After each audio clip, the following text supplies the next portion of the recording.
The Westfield Commons died on a Tuesday in March 2009, and no one came to the funeral. The fountain in the central atrium, where teenagers threw pennies and made wishes about college acceptances and first kisses, was drained by August, leaving only a ring of mineral deposits like the ghost of all that hope crystallized into calcium. By winter, the second floor went dark. Now, in 2019, the only light comes from Mike Carver's flashlight. And even that feels like an intrusion the building merely tolerates. The way a body tolerates a foreign object just before rejection begins. The beam cuts through darkness that has weight and texture, illuminating things in fragments. The chrome edge of a railing, a triangle of floor tile, the corner of a for lease sign, whose number no one has called in 6 years. Mike's boots echo against tile until it seems like there are dozens of footsteps. A phantom security team making rounds through a building that stopped mattering long ago. Section C, second floor, 11:47 p.m. All clear. His voice goes out into the dark and doesn't come back quite right. Comes back with a quality like it's been handled by something, turned over and examined before being returned slightly changed. The radio crackles empty static.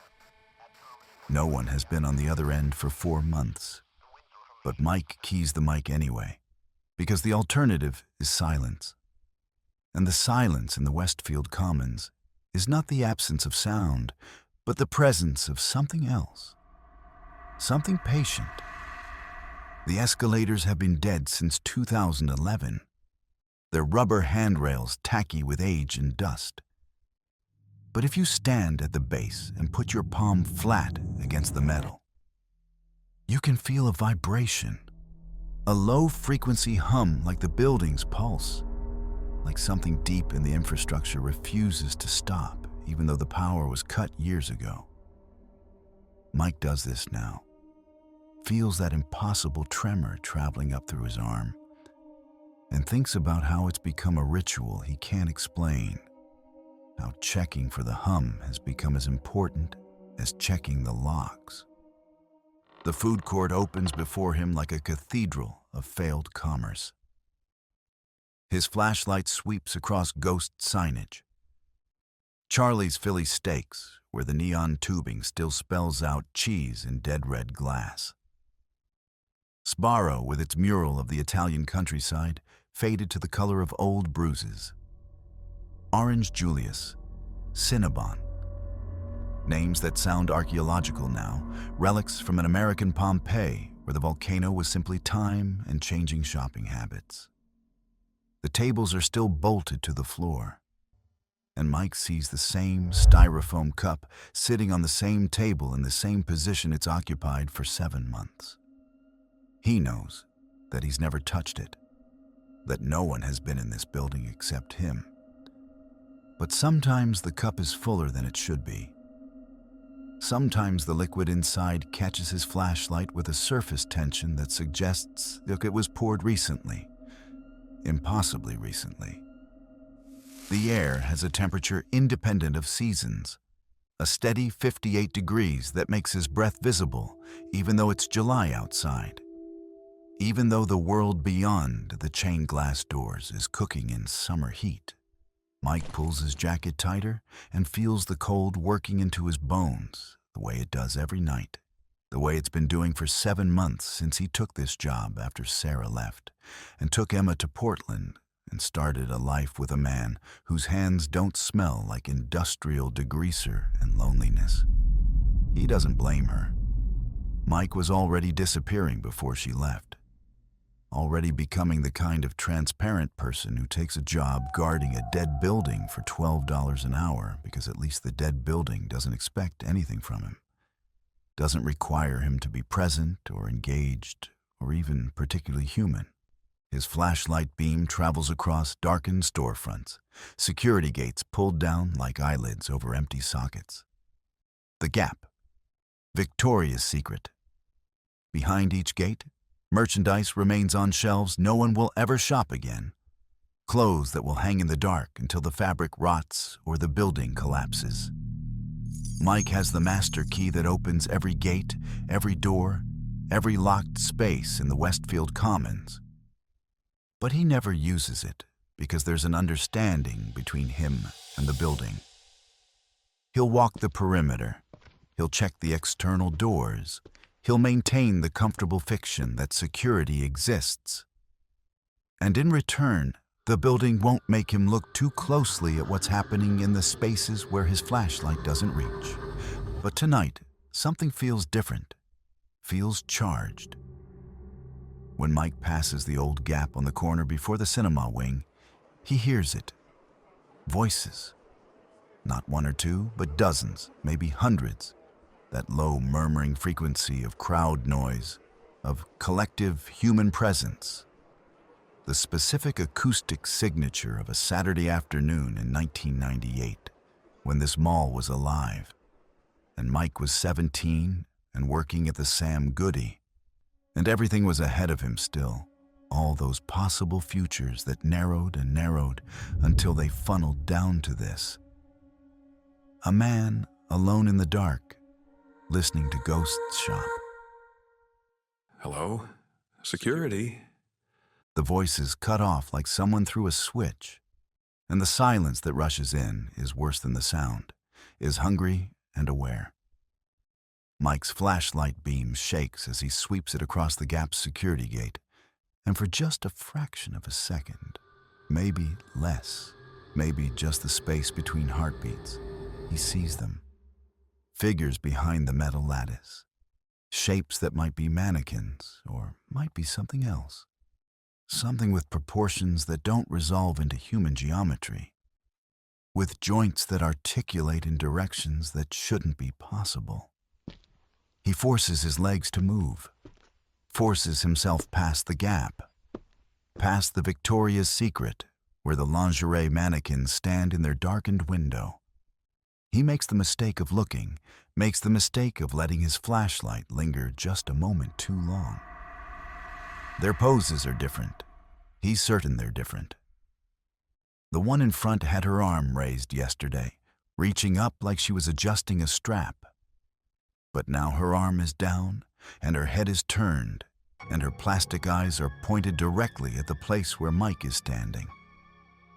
And the expression molded into her face, the universal blankness of retail mannequins, suddenly seems less blank than waiting, less serene than patient.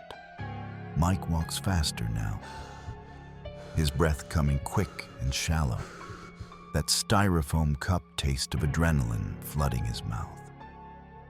Past the Foot Locker where he swears he can still smell leather even though the inventory was cleared in 2012. Past the bookstore, past the vitamin shop, until finally he reaches the entrance to the Westfield Cinema.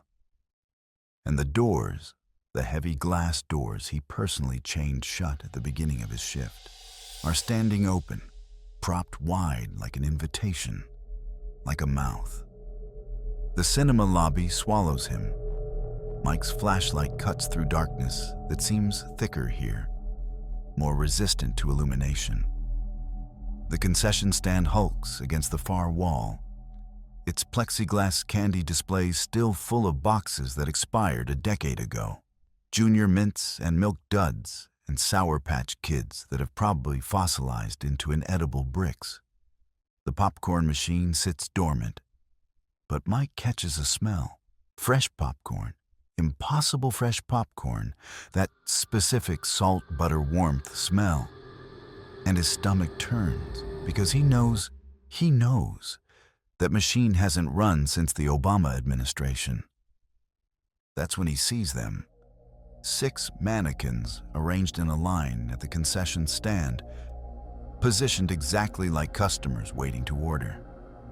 They're the old ones from Macy's, the expensive kind with molded hair and realistic facial features.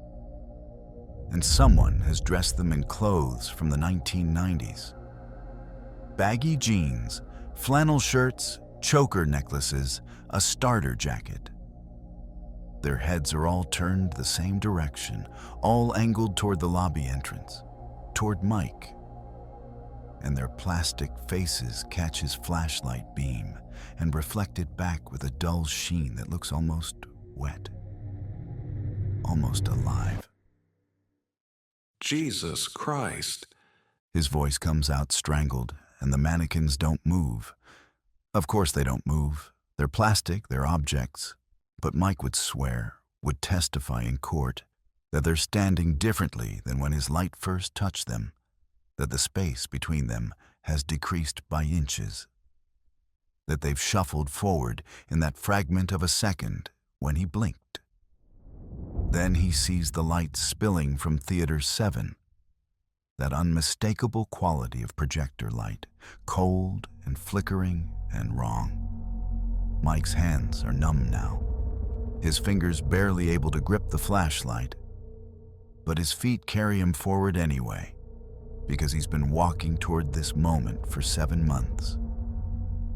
Maybe longer, maybe his entire life has been a slow walk toward this darkened theater where something has been waiting to show him the truth. The theater is empty. Row after row of seats facing a screen that glows with black and white footage. And on that screen is Mike. Not Mike now, Mike 10 years ago. His face still young, still full. His eyes not yet marked by the particular exhaustion that never washes off. The footage has the grain of old Super 8 film, and it shows Emma's 6th birthday party, shows Sarah smiling behind a cake shaped like a princess castle, shows Mike lifting Emma onto his shoulders while she shrieks with joy, shows a version of his life that might as well be from another dimension. Mike stands frozen in the aisle, his flashlight hanging loose and forgotten at his side, and he watches himself on the screen. Christmas morning. Emma tearing into presents, Sarah's hand in his. Then the footage shifts, becomes darker. Mike alone in their apartment after Sarah left, sitting on the couch in his underwear at 3 a.m, eating cereal out of the box. Mike filling out the application for this security job. Mike walking these same corridors night after night, his posture becoming more hunched, his movements more automatic, more ghost-like. Turn it off, please. But the footage continues, and now it's showing tonight, showing Mike from an angle that shouldn't exist, showing him entering this theater, standing in this exact spot. Mike understands with a clarity that feels like drowning that he never left. That the Mike who thinks he clocks out at 6 a.m. and drives home to his studio apartment is the dream, the comfortable lie. And this Mike standing in the theater watching footage of his own dissolution, this is the real one. This is the Mike who never left the Westfield Commons, who's been walking these corridors in an endless loop since that first night 7 months ago, when something in the building recognized him as kindred, recognized another thing that had stopped living but hadn't quite managed to die. The screen goes to static, then black. The projector clicks off with a sound like a door closing. Mike stands in the dark with only his flashlight, and he thinks about running, thinks about smashing through those chained glass doors and out into whatever July night exists beyond. But his body knows what his mind is still trying to reject. There is no beyond. There is only this. The eternal round, the watching mannequins, the phantom crowds, the footage of a life that belongs to someone else now. Section C, second floor, 11:47 p.m. All clear. His voice sounds steady now, sounds practiced. And Mike begins walking back toward the food court, back toward the beginning of the route he'll walk tonight and tomorrow night and every night forever in the Westfield Commons, where escalators hum with impossible electricity, where mannequins rearrange themselves in the spaces between light, where the cinema plays endless loops of lives that could have been, where men become indistinguishable from the emptiness they guard. The mall died on a Tuesday in March 2009. But some things don't stay dead. Some things linger in the fluorescent dusk, walking their rounds, checking their locks, speaking into radios that no one answers, forever.